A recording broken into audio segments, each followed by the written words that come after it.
हातकणंगले तालुक्यातील पुलाची शिरोली येथील माळवाडी परिसरात चालकाचा कारवरील ताबा सुटल्यानं झालेल्या भीषण अपघातात 2 पादचारी महिला गंभीर जखमी झाल्या. दरम्यान या कारचा चालक अल्पवयीन असल्याचं समजतंय. या अपघातानंतर शिरोली परिसरातून तीव्र संताप व्यक्त होत असून विविध चर्चांना उधाण आलंय. घटनास्थळावरून मिळालेल्या माहितीनुसार पुलाची शिरोली येथील माळवाडी परिसरातील कोरगावकर कॉलनीमध्ये असलेल्या सास्का पतसंस्थेसमोर आज सायंकाळच्या सुमारास हा अपघात झाला. पुलाची शिरोली औद्योगिक वसाहतीकडील शिरोली गावाकडे अत्यंत भरधाव वेगाने जाणाऱ्या एका कारवरील चालकाचा ताबा सुटला. या कारनं रस्त्यावरून चालणाऱ्या 2 महिलांना जोरदार धडक दिली. धडक दिल्यानंतर ही कार रस्त्याच्या कडेला पार्क केलेल्या दुसऱ्या एका कारवर जाऊन आदळली.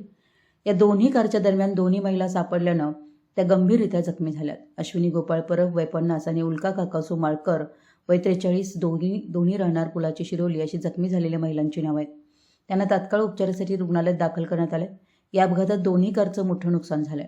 या संबंधित कारमध्ये 2 अल्पवयीन मुलं बसली होती आणि त्यातील एक जण अत्यंत वेगानं कार चालवत असल्याचं प्रत्यक्षदर्शींनी काही नागरिकांनी पाहिलं असल्याचं सांगितलंय.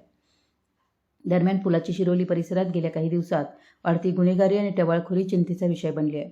पोलिसांचा वचक कमी झाल्यामुळे अल्पवयीन मुलं व तरुण अशा प्रकारे बेजबाबदारपणे वाहनं चालवून नागरिकांच्या जीवाशी खेळत असल्याचा आरोप स्थानिक जनतेतून झालाय.